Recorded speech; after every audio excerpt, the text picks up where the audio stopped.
Hi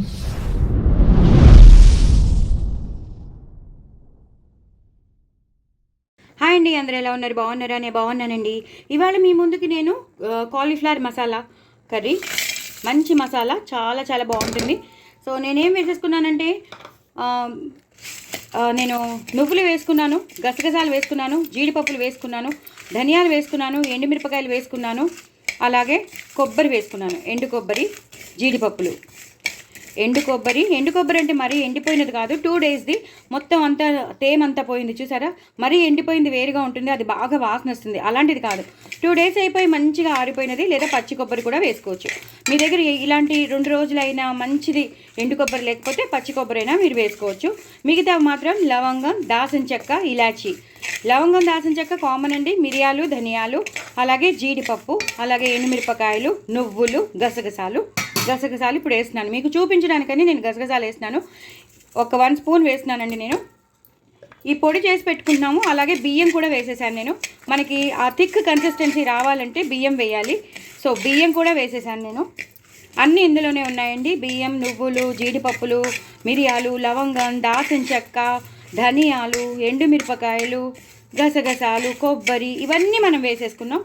మెంతులు కావాలంటే వేసుకోండి, నేనైతే వేయట్లేదు, కావాలంటే వేసుకోవచ్చు. ఒక నిమిషం బాగా వేగాలండి, మీకు వేగాక చూపిస్తాను. చూసారు కదండి, బాగా వేగుతున్నాయి. ఇవి డ్రై రోస్టే చేసుకోండి, సో దట్ వేరే కూరల్లోకి పనికొస్తుంది. ఇది ఇంత చేసిన పేస్ట్ మనం ఇప్పుడు గ్రైండ్ చేస్తాము. గ్రైండ్ చేసేటప్పుడు వాటర్ పోసి మనం పేస్ట్ చేసుకుంటాము. అలా చేయకుండా మీరు ఏం చేస్తారంటే ఫస్ట్ గ్రైండ్ చేసేసుకోండి. ఫైన్ పౌడర్గా గ్రైండ్ చేసేసుకుని మీకు ఎంత కావాలో ఆ పౌడర్ తీసుకుని అప్పుడు అందులో నీళ్లు పోసుకుని మీరు చేశారనుకోండి, ఆ పేస్ట్ మీకు ఆ కూరలోకి వచ్చేస్తుంది. మిగతా పౌడర్ మిగతా కూరలోకి మీకు ఎప్పుడైనా కావాలంటే యూస్ చేసుకోవచ్చు. అదనమాట. ఫస్టే నీళ్ళు పోసేసుకుంటే ఆ పేస్ట్ మాత్రం నిలవ ఉండదు. ఎంత డ్రై రోస్ట్ చేసినా 1 రోజు 2 రోజు ఉంటుంది తప్ప మంచి ఫ్లేవర్తో అయితే ఉండదు. నేను అన్నాను కానీ కొంచెం మెంతులు వేసాను, అలాగే జీలకర్ర వేసాను, కొంచెం మెంతులు, సో దట్ మంచి ఫ్లేవర్ రావడానికి.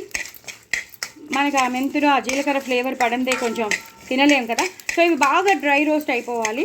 నేను నూనె వేయట్లేదు, నూనె వేస్తే ఆ పౌడరు స్టేల్ వాసన వస్తుంది, ముక్క వాసన వస్తుంది, అది నాకు నచ్చదు. ఇలా అయితే ఎన్ని రోజులైనా ఫ్రెష్గా ఉంటుంది, ఆ రోజు చేసినట్టే ఉంటుంది. సో మీరు అన్నీ చూసేసారు కదండి. మిరియాలు, ధనియాలు, జీలకర్ర, మెంతులు, అలాగే ఎండు కొబ్బరి అంటే 2 డేస్ కొబ్బరి, మరీ ఎండిపోయినదైతే వాసన వస్తుంది, అది వేయకండి. పచ్చి కొబ్బరి వేసుకోండి. పచ్చి కొబ్బరి వేసుకుని చక్కగా ఇలా వేయించేసుకోండి. నా దగ్గర ఉంది కాబట్టి ఇది వేసాను, మీ దగ్గర లేకపోతే పచ్చి కొబ్బరి వేసేసుకోండి. లవంగం, దాల్చిన చెక్క, ఇలాచి, ధనియాలు, జీడిపప్పు వేసేసాను, నువ్వులు. పల్లీలు కూడా వేయట్లేదు. పల్లీలు నాకు అంటే పల్లీలు వేస్తే కొంచెం అది అవుతుంది కదా, పాడైపోవడం లాంటిది అవుతుంది, అందుకని అది వేయట్లేదు. కావాలండి, మాకు పల్లీలు కూడా కావాలి. నేను పల్లీలు బదులే నేను జీడిపప్పులు వేసేసాను. సో చాలా చాలా బాగుంటుంది, గ్రేవీ మాత్రం అద్రిపోతుంది. బియ్యం కూడా వేసాను నేను. బియ్యం ఎందుకంటే కన్సిస్టెన్సీ కోసం, మంచి థిక్ కన్సిస్టెన్సీ రావాలని నేను వేసినాను. సో ఇంకేం వేయక్కర్లేదండి, ఇవి బాగా వేగిపోతే చాలు. పసుపు వేసి గ్రైండ్ చేసుకోవాల్సిన వాళ్ళు అలా గ్రైండ్ చేసుకోవచ్చు, లేదా ఇలా మామూలుగా కూడా మీరు గ్రైండ్ చేసేసుకోవచ్చు. నేను ఎండుమిరపకాయలు వేసాను కాబట్టి ఆటోమేటిక్గా కలర్ వచ్చేస్తుంది. సో మనం కూర చేసేటప్పుడు మనం పసుపు వేసుకోవచ్చు. సో మనం కూర చేసేటప్పుడు అల్లం వెల్లుల్లి పేస్ట్ అవన్నీ వేసుకోవచ్చు అనమాట. ఇది మాత్రం డ్రై రోస్ట్ పౌడర్. మనకి ఏ కూరలు చేసుకోవాలన్నా, క్యాప్సికమ్ కానీ, వంకాయ కానీ, దొండకాయ కానీ, ఇలా మనం మసాలా పెట్టి చేసుకోవాలని అనుకుంటాం కదా, సొరకాయ కానీ, ఇలా చాలా చాలా మనం మసాలా చేస్తాం. ఆ మసాలా కూరల్లో ఈ పౌడర్ని మళ్ళీ మిక్సీలో వేసేసి కొంచెం వాటర్ పోసేసి, లేదా వాటర్ పోసేసి ఉల్లిపాయలు, టమాటోలు కూడా వేసేసి గ్రైండ్ చేసేస్తే అదొక గ్రేవీ అయిపోతుంది. అలా కూడా మీరు చేసుకోవచ్చు. మన యాడిషన్స్ మనం చేసుకోవచ్చు. ఫస్ట్ ఈ పౌడర్ ఉంటేనే, ఈ పౌడర్ మాత్రం మీ దగ్గర సేఫ్ గార్డ్గా ఉండాలి. ఓకేనా? ఓకే, సరే. నేను ఇదంతా బాగా వేగిపోయిందండి, ఇంకా చూడవలసిన అవసరం లేదు. ఇది ఇలాగా వేయించేసాను, అయిపోయింది. సో దీన్ని బంద్ చేసేస్తాను. మార్చుకోకండి, మాడితే బాగోదు. దీన్ని బంద్ చేసేసి నేను కాలీఫ్లవర్ కూర చేసేటప్పుడు మీకు ప్రొసీజర్ చూపిస్తాను. సో ఇలాగైందండి పౌడరు, మొత్తం మసాలా పౌడర్ ఇలా అయింది. సో నాకు ఎంత కావాలో నేను అంత తీసి పెట్టుకున్నాను. మిగతాది ఇక్కడ నేను ఒక బాక్స్లో పెట్టేసుకున్నాను. దీన్ని నేను స్టోర్ చేసేసుకుంటాను. సో పసుపు ఏం వేయక్కర్లేదు, మనం కూరలో యాస్టీస్గా మనం రొటీన్గా వేసుకునేటట్టు మనం వేసేసుకోవచ్చు. ఇక్కడ ఇది మాత్రం ఇలా అయింది. ఇప్పుడు నేను ఏం చేస్తానంటే ఉల్లిపాయలు, టమాటోలు, పచ్చిమిరపకాయలు, కొంచెం నూనె పోసేసి అల్లం వెల్లుల్లి పేస్ట్ వేసేసి వేయించేస్తాను. ఆ వేయించిన దాన్ని ఈ పేస్ట్లో కలిపేసి కూర చేస్తాను. సో ఇలా దాచిపెట్టేసుకోండి, మూత పెట్టేసి మీరు దాచిపెట్టేసుకుంటే మీకు వేరే కూరల్లోకి వచ్చేస్తుంది. అదే మీరు ఇలాగే పేస్ట్ని దాచిపెట్టుకున్నారనుకోండి, అది ఒకసారి 2 సార్లకి బాగుంటుంది తప్ప మీరు లాంగ్ టైం మీరు యూజ్ చేసుకోలేరు. ఇలా అయితేనే మీరు లాంగ్ టైం యూజ్ చేసుకోగలరు. ఓకేనా అండి? సో ఇప్పుడు నేను వేయించి పెట్టేసుకున్నాను, బాండి పెట్టేసుకున్నాను. ఇప్పుడు నేను ఉల్లిపాయలు వేసేస్తాను, పచ్చిమిరపకాయలు. మీకు ఎంత రుచికి స్పైసీకి ఎంత కావాలో అంత వేసేసుకోండి. నేను ఇన్ని వేసేస్తున్నాను. నేను ఒక పెద్ద ఉల్లిపాయ తీసుకున్నాను. కొన్ని ఉల్లిపాయలు ఉంచుకుంటున్నాను. కొన్ని ఏమో అదే మన కూరలోకి కావాలి కదా, కొన్ని ఉంచుకుంటాను, కొన్ని వేసేసాను. అలాగే టమాటోలు కూడా నేను 2 ముక్కలు ఉంచుకుంటాను, మిగతాది గ్రేవీకి వేసేస్తాను. ఇది పుదీనా, సో గ్రేవీకి వేసేస్తాను. ఇవి ఇప్పుడు మనం వేయించుకోవాలి. ఈ వేయించుకున్నవి మనం గ్రైండ్ చేసి పెట్టుకున్నాం కదా, ఆ మసాలా పౌడర్లో కలిపేసేసి అప్పుడు మనం గ్రైండ్ చేసుకోవాలి. అప్పుడు ఒక థిక్ పేస్ట్ అనేది వస్తుందన్నమాట. సో బాగా వేగాక మీకు మళ్ళీ చూపిస్తాను. చూసారు కదండి, బాగా వేగిపోతుంది. ఇప్పుడు నేను పసుపు వేసేసాను. ఇందాక మసాలా పౌడర్లో నేను పసుపు వేయలేదు, కూర చేసేటప్పుడు వేసేద్దాము అన్నాను కదా, సో పసుపు వేసేసాను. అలాగే మా ఇంట్లో చేసుకున్న అల్లం వెల్లుల్లి పేస్ట్ చాలా చాలా పంజెంట్గా ఉంటుంది, చాలా మంచి వాసన ఇస్తుంది. ఎందుకంటే నేను మీకు చాలాసార్లు చెప్పాను ఎలా చేయాలో. యూట్యూబ్లో ఉంది, ఒక్కసారి చూసేసేయండి. నేను చేసిన అల్లం వెల్లుల్లి పేస్ట్ అస్సలు పాడవదు, బయట పెట్టుకున్నా పాడవదు. అంత మంచి ఫ్లేవర్గా ఉంటుంది, అసలు పోదు. బయటదైతే చాలా కంపు వచ్చేస్తూ ఉంటుంది, అదే మంచి వాసన రాదు, అదే కుళ్ళు వాసన వస్తుంది, రోటన్ అయిపోయినట్టు. కానీ ఇది మాత్రం చాలా మంచి వాసన వస్తుంది, ఎప్పటికప్పుడు ఫ్రెష్గానే చేసుకున్నట్టు ఉంటుంది ఈ అల్లం వెల్లుల్లి పేస్ట్ అనేది. ఒక్కసారి యూట్యూబ్లో చూసేసేయండి, మీకు తెలిసిపోతుంది. చూసారు కదా, ఇది నేను ఇప్పుడు హైలో పెట్టేసుకుంటున్నాను. అల్లం వెల్లుల్లి పేస్ట్ వేసేసాం, పసుపు వేసేసాం, పచ్చిమిరపకాయలు, అలాగే టమాటోలు, ఉల్లిపాయలు ఇవి బాగా మగ్గిపోవాలి. ఇవి బాగా మగ్గిపోయాక చల్లారాక అప్పుడు మనం ఆ పౌడర్లో వేసేసి గ్రైండ్ చేసేయాలి. ఇక్కడేమో నేను కాలీఫ్లవర్ని ఉప్పు అలాగే పసుపు వేసిన వేడి నీళ్ళల్లో మరిగించేసి పెట్టేసుకున్నాను. హాఫ్ బాయిల్ అయిపోయాయి, ఇవి మ్యాక్సిమం అయిపోయి 50 to 60% బాగా అయిపోయింది. ఇంకా డైరెక్ట్గా మనం కూర చేసేయడమే. అంటే మనకి అదేంటంటే మనం బయట నుంచి తెచ్చుకుంటాం కదా, ఎలా ఉంటాయో కూరలు తెలియదు కదా, సో ఇలా చేసేసుకున్నామంటే ప్రాబ్లం ఉండదు. సో ఇది బాగా వేగిపోతున్నాయి. ఈ వేగిపోయినప్పుడే ఇక చూసారు కదా, నేను హైలో పెట్టుకున్నాను. బాగా ఆ ఉల్లిపాయలు అనేవి, ఆ అల్లం వెల్లుల్లి పేస్ట్ అనేది, పచ్చిమిరపకాయలు, ఆ టమాటోలు ఇలా వేగిపోవాలి. అయిపోయండి, దీన్ని నేను బంద్ చేసేస్తున్నాను. ఇది చల్లారాక ఈ పౌడర్లో కలిపేసి నేను మీకు పేస్ట్ చేసి చూపిస్తాను. నేను బాండి పెట్టేసుకున్నానండి, బాండీలో నూనె వేసేసుకున్నాను. ఇప్పుడు జీలకర్ర వేసేస్తున్నాను. నేను ఇందాక పేస్ట్ చేసి పెట్టుకుంటానన్నాను కదా, ఆ పేస్ట్ మీరు చేసి పెట్టేసుకోవాలి. ఇలాగ అవుతుందండి పేస్ట్. ఆ పేస్ట్ ఇలా అయ్యింది. నేను ఇందులో పుదీనా కూడా వేసానండి, మీకు చెప్పడం మర్చిపోయాను. పుదీనా కూడా వేసేసాను, కొంచెం దాచుకున్నాను, కొంచెం వేసేసాను. అదొక్కటే వేసాను, మిగతావన్నీ సేమ్ మీకు ఇందాక చూపించినట్టే అవన్నీ వేసేసుకోండి. ఆ పేస్ట్ అలా తయారైంది. ఇప్పుడు నేను జీలకర్ర వేసేసుకున్నాను, తగినంత నూనె వేసుకుని జీలకర్ర వేసుకున్నాను. అలాగే ఉల్లిపాయలు వేసుకుంటున్నాను, అలాగే పచ్చిమిరపకాయలు వేసుకుంటున్నాను. వేసుకుని ఉల్లిపాయలు నేను చెప్పాను కదా ఇందాక దాచి పెట్టుకున్నాను కొన్ని ఉల్లిపాయలని, అవి కూడా వేసేసుకుంటున్నాను. అలాగే టమాటోలు అన్నీ ఒకటేసారి వేసేసి, ఇంకా అలాగే అల్లం వెల్లుల్లి పేస్ట్, ఇంకా లవంగం, దాల్చిన చెక్క అవి ఏమొద్దు, మనం ఇందాక పౌడర్లో అన్నీ వేసేసాం. ఇంకా ఎలాంటి మెంతుల పొడి, ధనియాల పొడి, జీలకర్ర పొడి ఏ పొడి వేయక్కర్లేదు. జస్ట్ గరం మసాలా పొడి కూడా అవసరం లేదు మనకి. మనం వేసింది లవంగం, దాల్చిన చెక్క, ఇలాచి, ధనియాలు, మిరియాలు అన్నీ వేసేసాం కాబట్టి వేరే ఏ పౌడర్స్ వేయక్కర్లేదు. జస్ట్ ఇప్పుడు మనం ఇలా వేయించేసుకుంటున్నాము. ఉల్లిపాయలు, పచ్చిమిరపకాయలు, టమాటోలు వేయించేసుకుంటున్నాము. అల్లం వెల్లుల్లి పేస్ట్ వేసి ఇప్పుడు కొంచెం కరివేపాకు వేసుకోండి. హైలోనే పెట్టేసుకున్నాను, తొందరగా అయిపోతుంది. బికాజ్ మనం ఆ పేస్ట్ కూడా అన్నీ వేయించినవే, అందులో వేసిన మసాలా పౌడర్ వేయించినదే, అలాగే ఉల్లిపాయ టమాటో పచ్చిమిర్చి పేస్ట్ కూడా వేయించినదే కాబట్టి, అన్నీ వేయించినవే కాబట్టి గబ్బా అయిపోతుంది. అసలు చాలా టైం టేకింగ్ ప్రాసెస్ కాదు. అలాగే కాలీఫ్లవర్ కూడా 50 to 60% మనం కొంచెం ఉడకబెట్టి పెట్టేసుకున్నాం, దాంట్లో ఏమైనా పురుగులు ఉంటే పోవడానికి. ఇప్పుడు మనం అన్నీ వేసేసాం కదండి, ఇప్పుడు మనం బంగాళదుంపలు వేసేసుకుందాం. నేను బంగాళదుంపలు వేస్తున్నాను. అలాగే నేను కొన్ని శనగలు కూడా వేద్దాం అనుకుంటున్నాను. యాక్చువల్లీ బఠానీలు వేస్తారు, నేను నానబెట్టుకోలేదు, మర్చిపోయాను.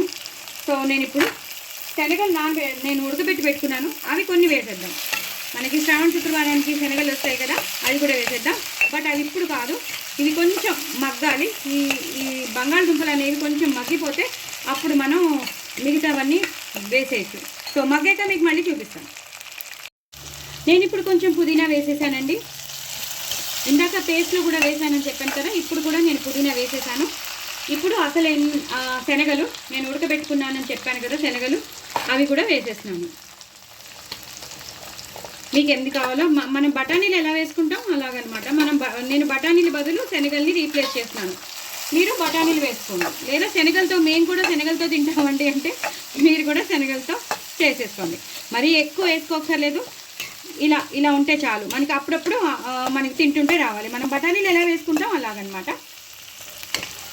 ఇప్పుడు నేను చేసి పెట్టుకున్న పేస్ట్ వేసేస్తాను.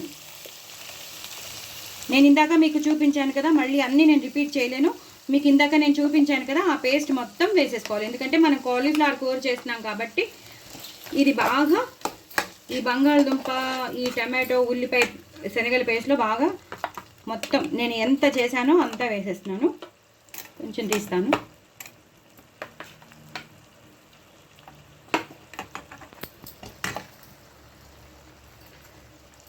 ఇలా కలిపేసుకోవాలి. ఇలా కలిపేసుకుని ఇప్పుడు మనం ఏదైతే ఉడకబెట్టి పెట్టుకున్నామో కాలీఫ్లవర్ని పసుపు, ఉప్పు వేసి అవి కూడా వేసేస్తున్నాం.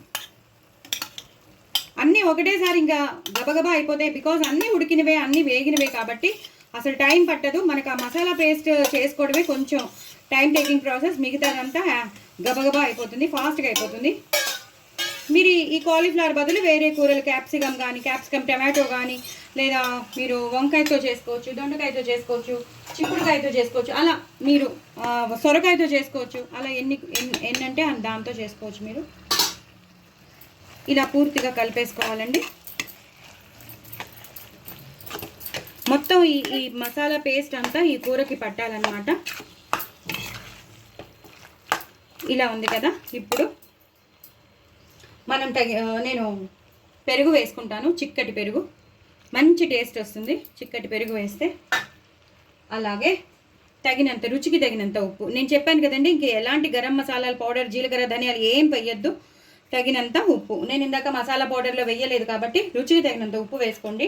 మనం పచ్చిమిరపకాయలు బాగానే వేసాం కాబట్టి కారం కూడా నేను చాలా తక్కువ వేస్తున్నాను, జస్ట్ కలర్ కోసం వేస్తున్నాను. ఎంత మనం స్పైసీ వేసామో ఆ స్పైసీనెస్ మనకి తెలియాలి అంటే కొంచెం కారం తగ్గించాలి. అప్పుడే బాగుంటుంది కూర, కమ్మగా ఉంటుంది, ప్లస్ స్పైసీనెస్ అనిపిస్తుంది, చాలా టేస్టీగా ఉంటుంది. నేను ఒకరోజు పులిసిన పెరుగు తీసుకున్నాను, సో దట్ మంచి టేస్ట్ వస్తుంది అనమాట, ఒకరోజు పులిసినది. ఇప్పుడు ఏం చేస్తానంటే, నేను మిక్సీ చేసుకున్నాను కదా, ఆ పేస్ట్ అంతా వేస్ట్ అయిపోకుండా ఆ మిక్సీ వాటర్ వేసేస్తాను. ఇంకొక కొంచెం నీళ్లు పడతాయండి, అది వేసేసి బాగా మనం మగ్గనివ్వాలి. ఎంత మగ్గితే అంత టేస్ట్ వస్తూ ఉంటుంది. లాస్ట్లో మనం కొత్తిమీరతో గార్నిష్ చేసుకోవచ్చు. నేను ఇంకొన్ని నీళ్ళు పోసేస్తాను. ఇట్స్ మోర్ దెన్ ఇనఫ్ అండి, ఎందుకంటే ఇది బాగా థిక్ అయిపోతూ ఉంటుంది. మనం వేసిన నువ్వులకు కానీ, జీడిపప్పు పేస్ట్ కానీ, మనం వేసినవన్నీ రిచ్ కదా, రిచ్ మసాలా పౌడర్ ఇది. సో రిచ్ మసాలా పౌడర్ ఉన్నప్పుడు ఈ మాత్రం థిక్ అయిపోతూ ఉంటుంది. ఇది సరిపోతుందండి. దీన్ని మగ్గనిద్దాం. ఇది బాగా దగ్గరికి వచ్చేసాక మీకు మళ్ళీ లాస్ట్లో చూపిస్తాను. సో నేను చేసినట్టు మీరు చేసేసుకోండి. దయచేసి నా ఛానల్ని సబ్స్క్రైబ్ చేసుకోండి, సపోర్ట్ చేయండి. మరిన్ని రెసిపీస్తో మీ ముందు ఉంటాను. ఎవరు సబ్స్క్రైబ్ చేసుకోవట్లేదు, అందరూ సబ్స్క్రైబ్ చేసుకొని చూడండి ప్లీజ్. లాంగ్ వీడియోస్ చూడండి, నాకు వ్యూస్ పెంచండి, అలాగే సబ్స్క్రైబర్స్ని కూడా పెంచండి. ఇంకో నలుగురికి షేర్ చేయండి, అలాగే ప్రమోట్ చేయండి నా ఛానల్ని. శ్రీవల్లి టాకీస్ ఉందని మీరు చెప్పండి, సో దట్ సబ్స్క్రైబ్ చేసుకుంటారు వాళ్ళు. అలాగే చూడమని చెప్పండి, ప్రమోట్ చేయండి. పక్కనున్న గంట సింబల్ని టపేయమని కొట్టండి, లైక్స్ ఇవ్వండి, సో దట్ నా ఛానల్ నిలబడుతుంది, నా ఛానల్కి ఒక మంచి పేరు వస్తుంది. శ్రీవల్లి టాకీస్ అనేది మీకు తెలుసు కదా, మీరు నా ఫ్రెండ్స్ కాబట్టి నేను అడుగుతున్నాను. సో దీన్ని మూత పెట్టేసుకుందాం. మూత పెట్టేసుకున్నాక కాసేపు అయ్యాక 2-3 విడతల తర్వాత ఇది దగ్గరికి వచ్చేస్తుంది, అప్పుడు మీకు చూపిస్తాను. చూసారు కదండి, మొత్తం కూర అంతా బాగా బాగా ఉడికిపోయింది మొత్తం. ఆలుగడ్డలు కూడా బాగా ఉడికిపోయాయి, బాగా బాయిల్ అయిపోయాయి. అలాగే శనగలు కూడా వేసేసాను నేను. చాలా చాలా బాగుంటుందండి. ఇంకా ఎలాంటి మసాలా పౌడర్స్ వేయొద్దండి. ఈ కన్సిస్టెన్సీలోనే ఉంటే మనం బంద్ చేసేసుకుంటే అది కొంచెం సేపు అయ్యేసరికి దగ్గర పడిపోతుంది, చాలా చిక్కగా అయిపోతుంది అనమాట. సో నేను చెప్పినట్టు ఆ మసాలా పౌడర్ ఉంటే మాత్రం మీరు మిగతా ఏ కూరల్లో అయినా మీరు ఇలా వాడేసుకోవచ్చు. టమాటో క్యాప్సికమ్ వేసేసుకుని మీరు ఎలా చేసుకోవాలనుకుంటే అలా చేసుకోండి. బట్ ఆ మసాలా పౌడర్ మాత్రం నేను చెప్పినట్టు పేస్ట్ చేసుకుని పెట్టుకోవడం కానీ, నూనెలో కానీ వేయించి పెట్టుకుంటే స్టేల్ వాసన వచ్చేస్తుంది. నూనెలో వేయించుకుంటే పేస్ట్ ఒక 2 రోజులు ఉంటుంది కానీ తర్వాత నిలవ ఉండదు. కానీ నేను చేసినట్టు డ్రై రోస్ట్ చేసుకుంటే మాత్రం చక్కగా ఎంప్లాయీస్కి కానీ వర్కింగ్ లేడీస్కి గబగబా ఇలాంటి కూరలు చేసుకుని తినాలి అనిపించినప్పుడు ఆ పౌడర్ రెడీగా ఉంటే అంత గబగబా అయిపోతుంది కూర. సో మీరు కూడా మసాలా కర్రీస్ అన్నీ చేసుకుని హ్యాపీగా పట్టుకెళ్ళిపోవచ్చు. ఈ మసాలా పౌడర్ ఉంటే మనం హ్యాపీగా దమ్ బిర్యానీ కూడా చేసేసుకోవచ్చు. సో ఇది మాట. ఇప్పుడు కొంచెం నేను పంచదార వేస్తాను. ఎందుకంటే పంచదార వేస్తే ఒక రిచ్ టేస్ట్ వస్తుంది. మనం ఎంత రిచ్గా మనం చేసుకుంటున్నామో ఆ రిచ్ టేస్ట్ కూడా ఆ పంచదార వేసినప్పుడే వస్తుంది. మనం కొబ్బరి వేసాం, జీడిపప్పు వేసాం కదా, దానికి ఈ కొంచెం ½ స్పూన్ వేస్తే బాగుంటుంది. అక్కర్లేదనుకున్న వాళ్ళు స్కిప్ చేసేసుకోవచ్చండి, నో ప్రాబ్లం. తప్పకుండా వేసుకోవడానికి అయితే ప్రయత్నించండి, వద్దు అనుకున్న వాళ్ళు స్కిప్ చేసేయచ్చు. సో లాస్ట్లో ఇంకా అన్ని పౌడర్స్ వేసేసాం, ఇంకేం వేయవలసిన అవసరం లేదు. కూర మొత్తం అయిపోయింది. లాస్ట్లో మాత్రం కొత్తిమీరతో గార్నిష్ చేసుకోండి. అయిపోయిందండి కూర. చాలా చాలా టేస్టీ అయిన కాలీఫ్లవర్ గ్రేవీ మసాలా కర్రీ అద్రిపోయింది. చాలా చాలా చాలా చాలా టేస్టీగా ఉంటుంది. దయచేసి నా ఛానల్ని సబ్స్క్రైబ్ చేసుకోండి, సపోర్ట్ చేయండి. చూసారు కదా ఎంత టేస్టీగా మనం అన్నీ వేసుకున్నాం. సూపర్బ్ ఉంటుంది. ఆ శనగలు మధ్యలో వస్తే నేను శనగలు వేశాను, మీరు శనగలు బదులు బఠానీలు వేసుకోండి, చాలా చాలా బాగుంటుంది. లేదు మేము కూడా మీలాగే శనగలు తింటామంటే మీరు కూడా శనగలు వేసి వేసుకోండి, యూటిలైజ్ అయిపోతాయి. మనకి వచ్చాయి కదా, మనకి శ్రావణ శుక్రవారానికి వస్తాయి కదా, సో అలా యూటిలైజ్ అయిపోతాయి. బఠానీలు వేసుకోవాలనే రూల్ లేదు, ఇలా శనగలతో కూడా చేసేసుకోవచ్చు. సో నా ఛానల్ మాత్రం సబ్స్క్రైబ్ చేసుకోండి. అసలు మర్చిపోద్దండి. Very very tasty cauliflower masala curry with gravy చాలా చాలా బాగుంటుంది. బాయ్.